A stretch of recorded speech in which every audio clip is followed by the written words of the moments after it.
Hello, praise the Lord. Today, in all these lessons about learning about the inner healing and how to be really released and delivered from it, we are going to see a very interesting topic: how to handle anger. When this topic is given as handling anger, we might think, while listing so many sins, anger also might be a great sin. I can't say whether it is a great sin or a smaller sin, whether it is a sin or no sin. We'll see how the Word of God talks about anger. Now, it'll be interesting to know certain truths about God Himself when we talk about anger. Um, One thing we need to be clear: the Word of God lays a foundation in Ephesians chapter 26. In Ephesians 24, chapter 4, 26, sorry, not chapter 26, chapter 4, verse 26, it says, let not be angry, but sin not. That's quite interesting, right? 4:26. Be angry, do not sin. So you can be angry, but you should not commit sin.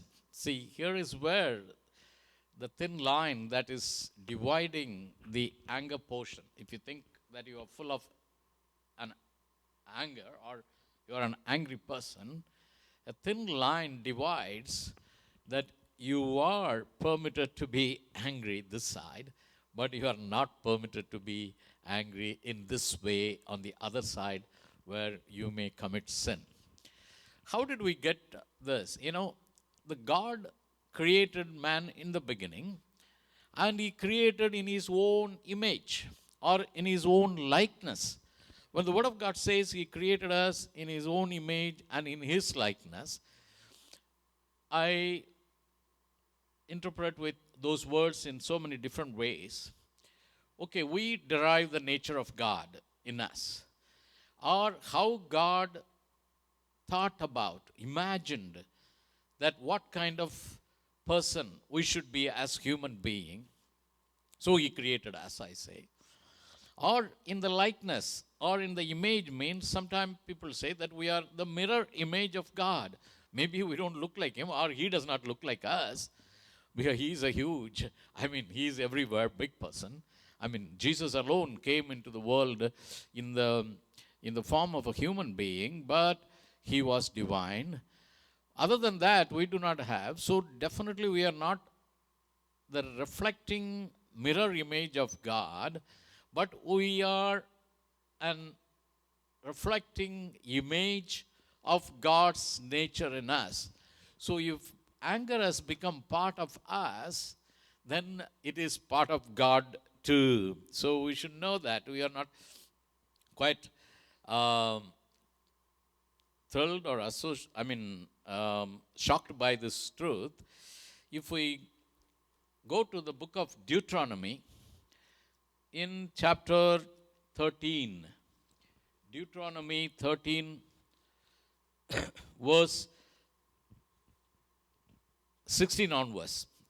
Deuteronomy 13, 16 onwards. And you shall gather all its splendor into the middle of the street and completely burn with fire the city and all its splendor. For the Lord your God, it shall be a heap forever. It shall not be built again. So none of the accursed things shall remain in your hand, that the Lord may turn from the fierceness of His anger and show you mercy, have compassion on you, and multiply you, just as He swore to your fathers. You see the two sides of God. One side, He says, if you take any of the accursed or cursed things, or the things that are prohibited by God, mainly the statues or idols, or the things that were sacrificed and devoted and dedicated to idols, God doesn't like it. Because right in the Ten Commandments, we know, he clearly says there is only one God, our Lord God, and there is no other God. And you shall not make an image of your God, and then image of anything of this earth, and then worship it as a God, God said. He doesn't like it because God deserves or wants to have all glory unto himself because he is God. He's the God who created you, created me, and given this life. So he does not like such things. So he commanded the people of Israel, don't take them and keep it with you. Burn them off. If you keep them, my anger will arise, and then I may consume. But if you do not keep those things and throw them away or burn them away, then my mercy will be for you forever. So see the two sides of God. So God is a jealous God and an angry God too. So in Nahum or Nahum, I don't know how do you pronounce, in the book of Nahum, Nahum, it is towards the end of the Old Testament, chapter 1, verse 2 and 3. You may take time to search. I am also searching. The book of Nahum, chapter 1, verse 2 and 3. What does it say? God is jealous and the Lord avenges or takes revenges. The Lord avenges and he is furious. The Lord will take vengeance on his adversaries and he reserves wrath for his enemies. But it also says the Lord is slow to anger and great in power and will not at all acquit the wicked. That means when you disobey God, that's why, we do not receive the consequences of our sin immediately. If we disobey God or if we do something wrong, for a long time, he gives a long rope to us. He's so flexible and elastic. His elasticity limit is too much.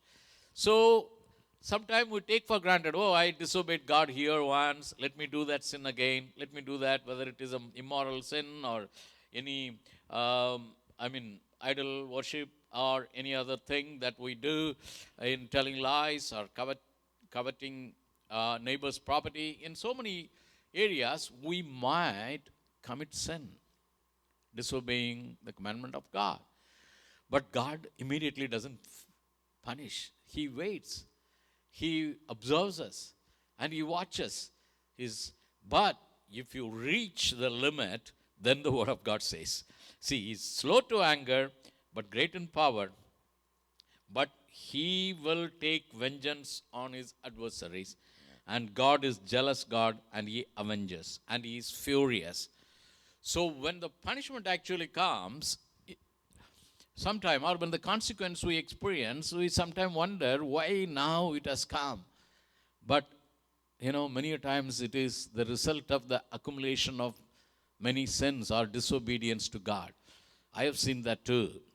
God will permit, but if you exceed the limit, then he brings a punishment. So let us stay within his limit and repent before it is too late. But let us be real in ourselves to express that we are angry or we are, many times the response to hurt is anger. Or if we are hurt within, then we get angry fast. Sometimes when you point out somebody, point out somebody with his faults, or if you blame a person, or with our words, if we continue to talk and hurt the person, then the anger is the reaction that you get. Okay? But as I said, anger is part of the nature of God and part of the nature of us. So we should never say we do not get angry. Some people may look outside very solemn and soft as though they never get angry, but they too inside depressed. I'll come to that point with the testimony. They to suppress the anger and keep it may put on a show outside. How are you this time? Think over it. The nature of getting angry or having anger within you is part of you and part of me. I'm coming to the testimony of myself too. I thought when I was a small boy, as I was growing, and with all the Christian discipline in my family, I thought I'm a very soft spoken, or a timid, and a person within myself as a mild person, I thought. But a time came that my anger too came out in my life. When in the football ground, I have told this testimony again and again. Okay, before that, even as a young boy, at the age of 7, I got angry with my neighbor child, and I bashed him nicely, wanted to thrust his head inside a sand heap. And in the football ground, with my anger, I have slapped or bashed another boy, and I didn't talk to him for many years. And God, when I repented and came to the Lord, convinced me of that, and then convicted of that sin, I wrote letter to him and became friends later. So anger is within each one of us. But unrighteous anger is not a good emotional response. Sometimes, if you are right and if you are getting angry, then it's a permitted one. But when you get angry, do not sin. The Word of God said, keep that limit all the time. Okay, I told you there is a thin line. You are on that side. You are getting angry, but stay within the limit so that you do not come to the other side to commit sin. Or in Luke Gospel chapter 4, we have in verse 28, 29, 30, we have the account where when Jesus was preaching in the synagogue, and religious leaders were reacting to his preaching, and they all thought he is equaling himself to Jehovah God. And when he said, Father is in me, I am in the Father, people could not bear all these words. How can he be equal with God? Then they became furious. They wanted to really kill him. So they chased him, they pushed him, they drove him so that they can come to a cliff of a mountain so that they can push him to death. They wanted to kill him. You know, although the prophecy is there that Son of God or Son of Man will become a sacrifice for us, but people tried at different occasions, and that is beyond this limit. You can get angry righteously because he was equaling himself with God. Any man without the revelation of the Spirit would get that anger. You know, sometimes even when unrighteous things happen in the world, or in a judgment, some unrighteous things happen, we too react and we too say, oh no, this is not right. So you get angry. Okay, stay within the limit. Do not cross the line and go to the place to do any action which will cause you to commit sin. That is why out of many murders that are taking place, apart from revenge, anger becomes a root element to commit murder. Sometimes releasing such emotion in an unrighteous manner or beyond this limit causes you to commit, as I said, murder. Like in 1 Samuel chapter 18, verse 7 to 11. 1 Samuel chapter 18, verse 7 to 11. We have the account of how David suddenly from nowhere came and killed Goliath, the great giant, and got victory over Philistines. And then people started to sing the song, Saul slain 1,000 and David 10,000. All the jealous inside. See, jealousy is another root cause for getting anger and anger. And it can, the jealousy, if it comes to a very a point, beyond this line, he will go to commit murder. So Saul's jealous was arousing so much, and he wanted to kill David. So he even threw a spear so that he might nail him, nail his body with the wall to that extent. So Saul was exposing his anger or releasing his anger in the unrighteous way beyond that limit, committing anger. So, beloved, in our life, how do we express anger? When you really see these things, I said I'll come to a point to say how my anger, whether I could handle or I could not handle, what it did harm to me, all that is something that we need to think about. In Matthew Gospel chapter 5,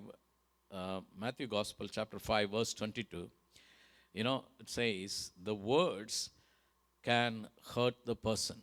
So anger is not only expressed by physical action, as I said, beyond this point, that you may commit murder or you may try to kill a person like Saul did, but even words in anger spoken can hurt. Sometimes, we need to evaluate our anger in our conversations with our wife, or with our husband, or with our children, or with neighbor, or any society, or even sometime in the church too. So how do we express? My father had been a good example for me as far as his conversation with my mother was concerned. Very, very, very gentleman towards my mother. And he also taught us lesson that at no point in our life that we should raise hand on our wife, to the sons, he said. Man beating or touching in a harmful way a woman is a shameful thing, he said. So we all have that group so much within us that I have never actually raised my hand on my wife, except one time when I could not control my anger, I pinched her a little bit. Hard pinch it was. She's a very delicate woman, delicate body she has got. That's all in my whole life of 50 years of married life. But I want to tell you something. The words that I speak at times in my anger, that if she's not agreeing to some of my convictions or agreeing to some of my plans, or if we differ in approaching an issue, sometimes the anger rises up so much, and then I shout and I use some words which hurt her, and that she would even today testify that which are the words at times have hurt her. But I am a different kind of person. I talked about our communication and relationship, and how we need to relate to Holy Spirit and then relate to our wife in the Spirit. So the moment I know, I was touching this limit and I was crossing that limit and I spoke some words, so immediately go back. Sorry, I spoken wrong words, and I ask for forgiveness. I humble myself and I show my love immediately. That's why the word, even if in your anger, do not go to bed, it is said. So I never have gone to bed without quenching my anger or without reconciling with her if it was towards her. But with some of my clients, I was doing business, construction business, real estate business sometime. And then I have got angry over my subordinates, my workers, if they did not finish the work on time, and if the quality of the work was not okay, then I used to get angry. It is a righteous anger. But I kept a record. In India they use a lot of bad words. Here too I have seen bad words sometimes are very normal. Between husband and wife, please be careful. Never use a bad word. A word which should not be used. And how much it can hurt the wife or husband, how much it can hurt your children, you should be careful about it. I have never ever used even, I might have used a word that you are foolish or, stupidity, sometimes we say, but no bad words. No. To say in English, no B's and no F's. So we have to be careful in our words. We should not hurt in our words. That will create anger, reaction, rebellion in the other partner or the children or the people who are with us. Also, do not create an atmosphere of showing an anger. Some husbands, I had a neighbor, and she was of my age, and she got married to a man, and then I never knew what is happening in my next door. Just across my compound is their house. After several months after their marriage, I noticed something, that they were not walking together, and she comes so late after, if he has to go, and he goes and stands and waits for her to come. All this happened in India. Then I came to know that her husband was a very angry person. He comes home, shouts at her, and even the beats of the child. Many fathers, without expressing, clarifying the reason why they are hating or showing anger by beating the child, they beat. Then what this man had created is an atmosphere of anger. So evening comes, 5:30, husband would arrive at home. Now, till 5:30, mother, child, and mother's mother also stayed with them. They're all free, but they know at 5:30 he is going to come. An atmosphere of anger will be in the house. How many husbands, parents, we bring such an atmosphere into our home? Sometime, we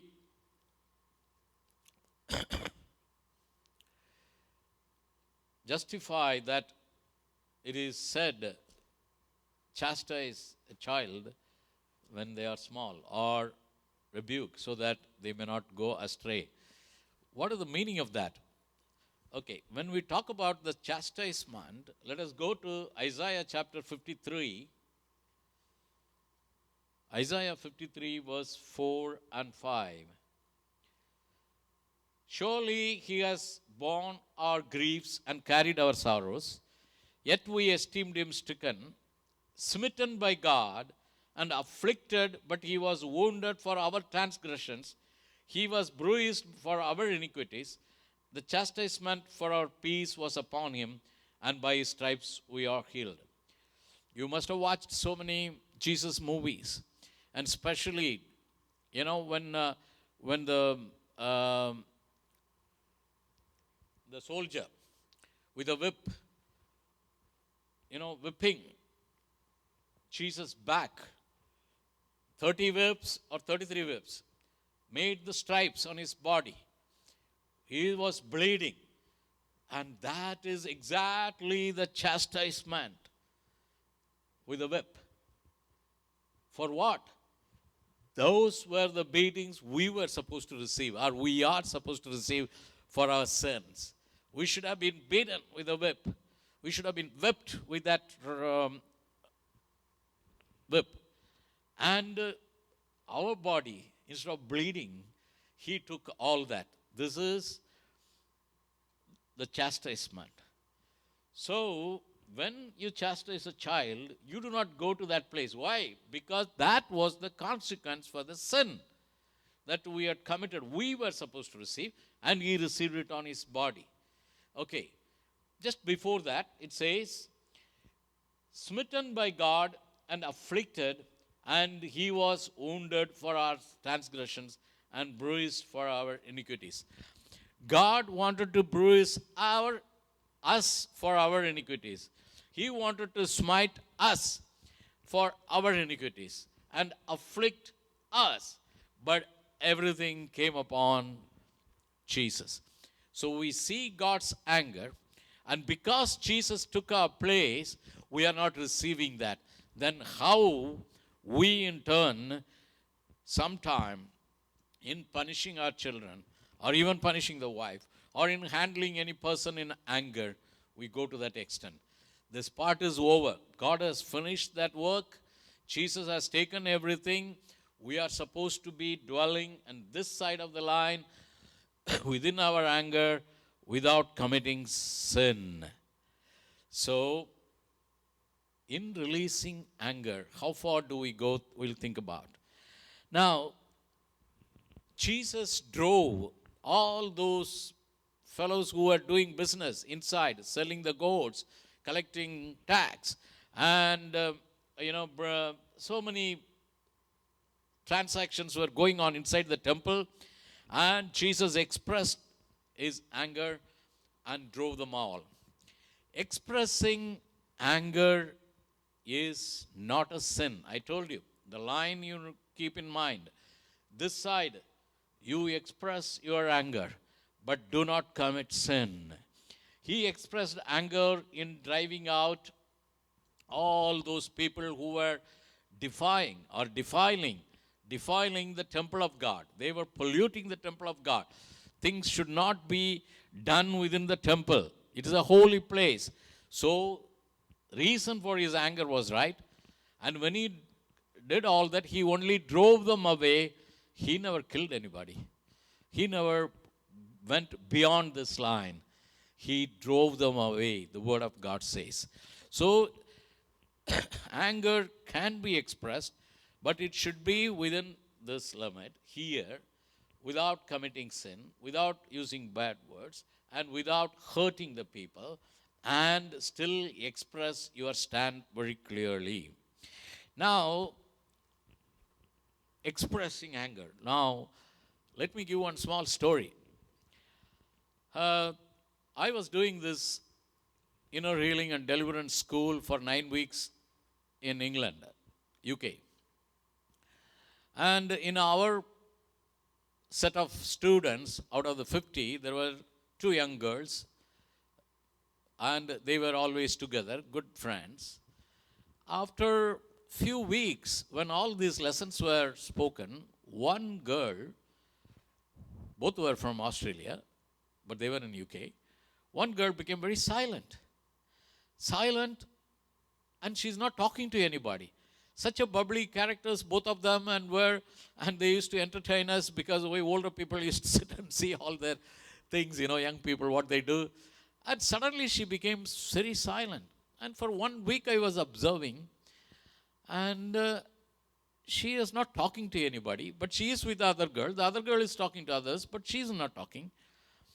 So, being girls, they being girls, I did not want to approach voluntarily, so I kept quiet. Then we were all traveled to another place for a healing retreat. And in the healing retreat, one day morning in the dining table, they both sat in front of me. Then I asked the girl who is free to talk, I asked, what happened to this girl? Why she's not talking? Oh, she has gone into depression. What? We are doing inner healing course and she has gone into depression? What happened? Oh, she, after hearing some of the lessons, she's like, suddenly she became like that. So then I told all the rest of the people to go, except that friend who was sitting there. Then I asked her, are you angry on somebody? Because I thought I could have the discernment to know that she is controlling anger. Anger so much that she's controlling it, suppressing the anger, and how to put on a show in front of other Christian people. That is this we do in church quite a lot. Might have in the home we might have fought with each other, but here come and show a good face, right? But this girl could not control herself, so she gone into depression. Then I said, against whom you are angry? She looked at me with her eyes. See, I am like your father. You all call me uncle. Okay, I am like your father. Do you feel angry on me? Then she slowly smiled. I said, why? You are always smiling. But I was reminded of my father. Father was so an angry person, and my reaction to him was full of anger. So these days, when these lessons are stirring me, I do not know what to do. How to express my anger, where to release. My father is not. I looked at her friend. I said, "Do you like to go with this girl to your room, close the door, and take two big pillows and hold in front of you? And I'm going to ask this girl to punch those pillows and release all her anger." They were looking at me. What you're telling? I said, yes, the anger has to be released. Otherwise, she is going to be in depression and rest of the course. Another 4 weeks are there. What's going to happen? So go. Are you willing to go? Are you willing to take? Oh, I will do anything for my friend, she said. Okay, go. Take nice pillows. She's going to really bash you, God. And you have to protect yourself. Come on. I asked this girl, will you go? Yes, she shook her head. They both went into the room. For half an hour, they did not come. And then later, the tea break time, I asked, how are they? Oh, that girl got fully released because she expressed all that. And this girl, here and there, such a way she bashed, such a strong girl she was.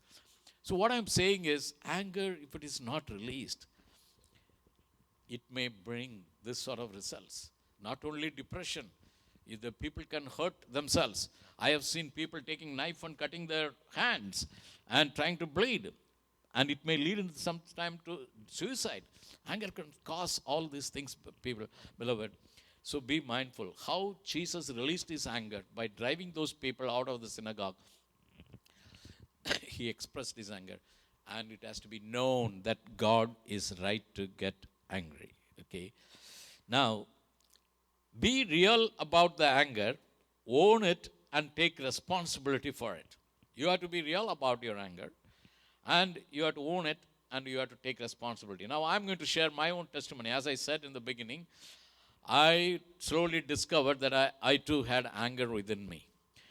What happened? My anger was building up, as I said. When the projects were not finished, I was getting angry. When the clients or customers are talking to me on the phone, I used to get angry and I used to scream on the phone.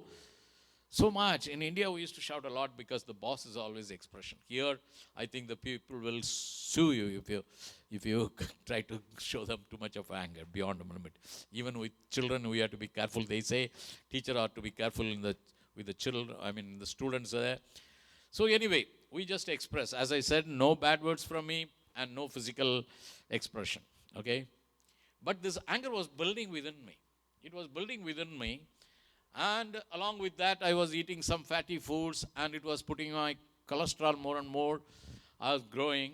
And at times, when this anger came, I used to get angina. That means congestion in my heart and breathlessness, sweating on my body. Left hand start paining. So all this feeling started to come about. I knew I am going towards a heart attack. So I was trying to calm myself, and I said, oh God, what is this happening? So my wife used to express, she's a doctor, medical doctor, she will tell, oh, when you get angry, your arteries, which are already blocked, get the spasm, and it gets compressed, and no blood flowing into the heart. That is the reason. What will happen? So I never corrected myself. My business was going down. This is another thing. Whenever we see our finance goes down, business goes down. These days in the lockdown, when there is no income, wives will have fear and anxiety. Then they will get angry and they will express to the children. So many things can happen. So with this, I was growing. And a heart attack happened to me.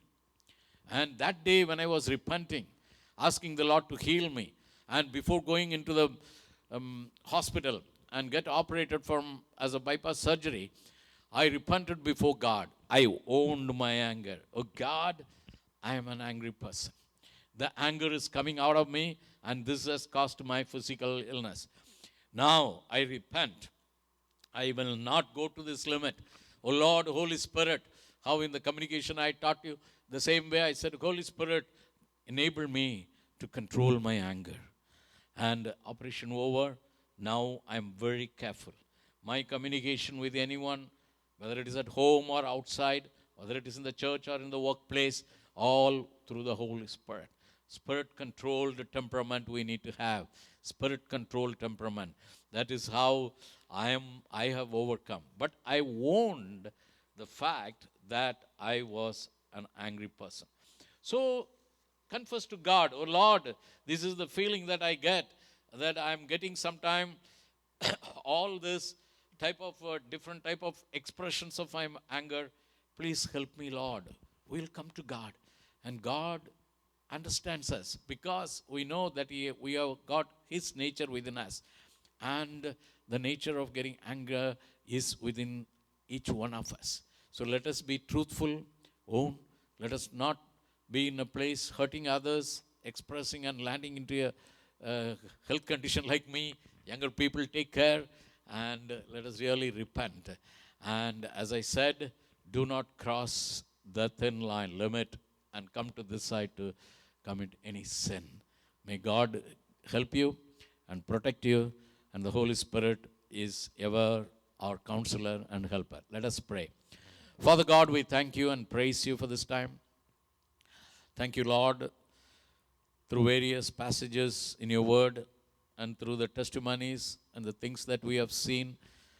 Oh Lord, because we are created in your nature, your likeness, image, we too have this element of anger within us, all of us. Some suppress it, some give up on that, some are led to depression like what we have seen, some get affected in their health, but some crossing the line hurt others and bring damage to the other people. Oh Lord, as we hear this word and listen to it, Holy Spirit, convict each one of us about in what stage we are in and how to handle this anger. Oh Lord, you help that by expressing, by owning, asking the Holy Spirit to give us the patience and forbearance, self-control, the fruit of the Spirit in all circumstances, oh God. That is what we know. By bearing the fruit of the Spirit, we will be at peace with everybody. We will have love within our heart, not to harm anyone. And so help each and every one, I pray. Oh Lord, the Holy Spirit, you are our final director, counselor, the one who can lead us and give us victory. So we commit ourselves in Jesus' precious name. Amen and amen.